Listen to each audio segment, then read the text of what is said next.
what's in the video. Good morning, Yuva. Actually, today's hot topic is how to fix globalization. And in the first video that we've been looking at is from Ian Bremmer. Ian Bremmer is a journalist who has a company with 200 journalists all around the world who are all specialized in their area of the world, their part of the world. So they can provide information from anywhere in the world. So he built up this empire, and he's the author of 10 books, and a lot of them about important developments in the world. Now, what he has written is a book called The Failure of Globalism. Not the failure of globalization, but the failure of globalism. And what's the difference? The difference is that globalization is actually the what happened in the world, that the world has become global, that car manufacturers are getting their parts from all across the world, that companies, businesses, they outsource their manufacturing to China or to Southeast Asia in order to gain a competitive advantage. So globalization in itself actually has had a lot of positive influences around the world. Not everywhere, but when we look at the big data, the big trends over the past decades, then what we see is that poverty has been reduced dramatically. 30, 40 years ago, still 2/3 of the world was living in poverty, under the poverty line. Today, that is much, much better. When we look at healthcare, also that has improved dramatically because people got richer, so they can afford to invest more in healthcare. So these developments can all be attributed to globalization, not entirely, but largely. So we can say that globalization in itself was actually very successful. So then what is globalism? Actually, globalism is the narrative, is the basically is the political story around globalization.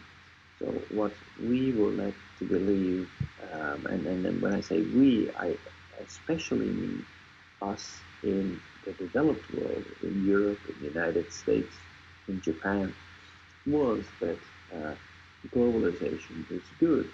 And if we open up borders, if we create free trade, if we create this EU, then what we will see is that the economy will grow.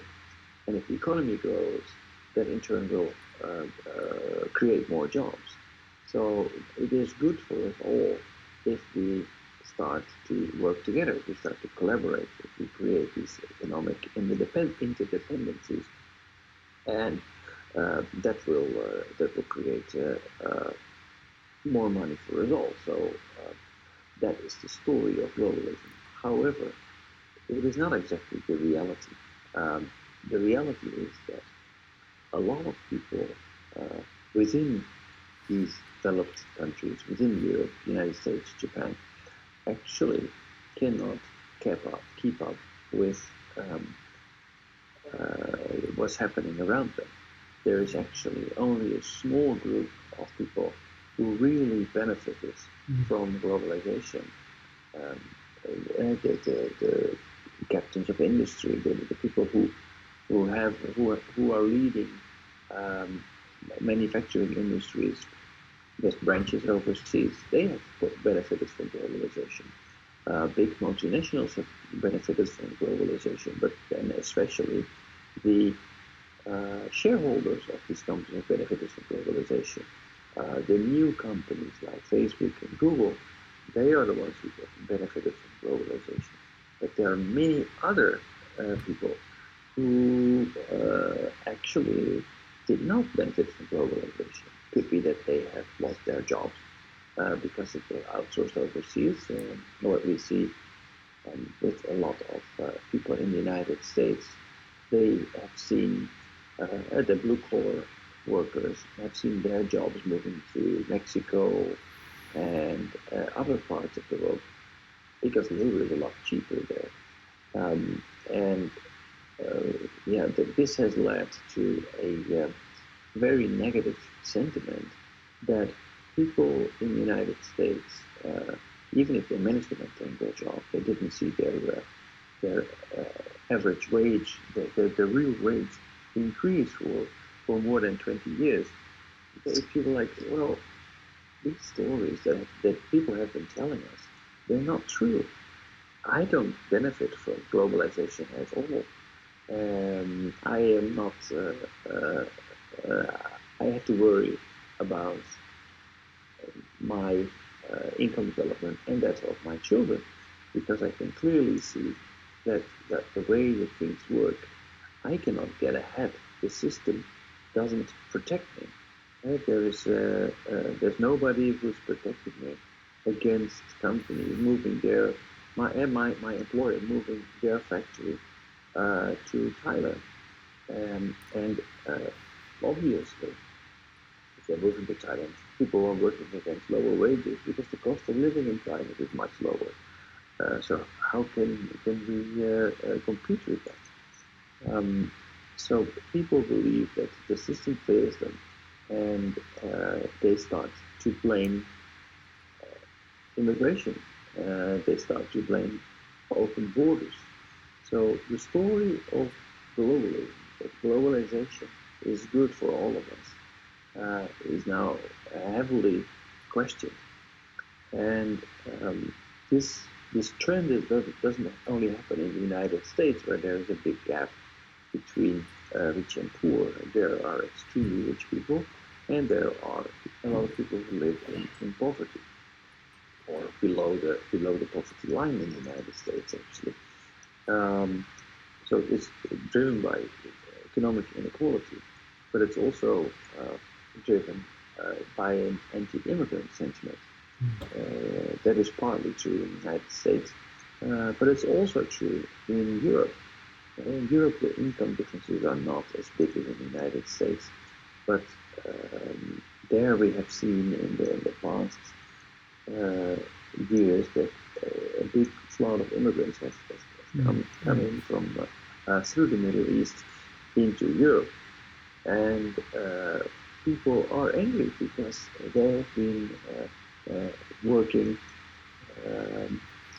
for the same wage for a long period of time, and a lot of countries like Italy and Greece, the citizens have been suffering under austerity, and they are angry that, hey, you can't even look after us. Why do you welcome 1 million people? It's just, I don't believe in it. It's you're not looking after me. The system is not for me. And another group that is actively protesting is the group of people of people who have been directly or indirectly affected by wars that have been fought by the United States. What we see is that people are turning away from the middle of the road politicians, like the regular Democrats, the regular Republicans, and they're looking for more radical alternatives, like Donald Trump, like Bernie Sanders. They gain much more support because people have given up on the traditional politicians who are mainly focusing on left versus right, the Democrats versus the Republicans. But the real problem is that many people see is that actually there is an elite in the United States, there is an elite in Europe who are telling us that globalization is good and that new technologies are good, but it's not good for us. It's only good for them. They have managed to take control of the benefits, the vast, uh, uh, by far the largest chunk of the benefits have flown into a very limited group. And these groups are telling fake stories, fake news. They are. Oh, Kakashi-san is trying to join. 1 second. He got the explanation last Saturday, so he, he can catch up with what you said. Okay, no problem. Yeah. Okay, so people say, okay, I don't believe you. You're lying to us. No matter what you say, you're lying to us. You're only saying this because you're acting in your own self-interest. I don't believe traditional politicians anymore. And this has led to developments like Brexit, like the Yellow Vests, like politicians like Trump, politicians like Marine Le Pen. Those are typical examples of people who have given up on the system and say, okay, we don't trust anyone who is in power because everybody has been failing us. And we want something or someone who disrupts the system, who is going to throw the whole thing upside down. And they find politicians who are very much willing to do that. These politicians quite often are populist leaders. If you look at the likes of Farage, like of Donald Trump, the likes of Marine Le Pen, basically what they are doing is they're trying to say, okay, our people first. We are no longer going to. We hear you. We understand that the system is rigged. We understand that the media is lying to us. They're all part of elites. They're all protecting their own self-interest. So that is actually what is meant with populism. Globalism. Globalism in itself, the narrative that globalization in itself is good for all of us, is a lie. And a lot of people realize this. And once we realize this, we can understand a lot of things that are happening around the world. Yes, that's right. Okay. So, do you have questions about this, Yuval? She's leaving? No. She switched off her microphone. No. No? No, Okay. I'm okay. Okay, so let's. So, by the way, you said globalism and globalization, but actually, also you are talking about IT, and IT Yes. and globalization. Wealth is going to few people get the advantage instead of the rest of the people. So this is a problem, and Ian Blamer mentioned in this video. But this is actually globalization or taking blue workers a job in the advanced and developed country, moving toward to developing country like Bangladesh in Africa. And actually China. Huawei is a good example. They are making 5G technology because they employ 180,000 people more cheaper salaries than America. So America cannot win, right? This is a phenomenon prevailing in the world. And IT is the same. IT is, we're going to, we don't need to use low skill and non-skilled people, and just only those people were going to be available in the society, like a taxi driver in the near future. Those kind of things is happening. So we need to consider what kind of action to be taken for those issues. And just you mentioned Trump and Boris Johnson and Marine Le Pen and those people got power to influence people, but those people populist people. Yes. But just we discussed before, they do not have answer for those solutions, right? And universal basic income you mentioned last Saturday, Yeah. but might help, but might not help.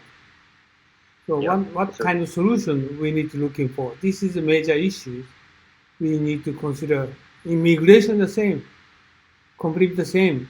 Just on immigration cases, those people moving to that country, like the United States and any other EU countries, and just the phenomena is the same, right? Right. So that is really very true, and the response of a lot of these politicians is they are turning back the clock on globalization. They're trying to raise tariffs, start a trade war,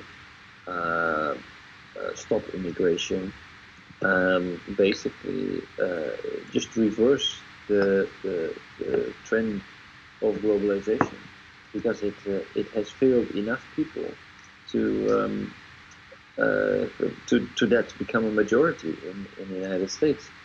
And that is sad, because like if we not only because in terms of economics, but also in terms of peace and stability in the world, because interdependence is the driver to solve these kinds of conflicts. I think the only reason why the United States has given in to Huawei is because they just benefit from Huawei too much. But there are too many businesses who need the Huawei technology, who need Huawei to be alive, because they are good customers of their technology. So because the world is interdependent,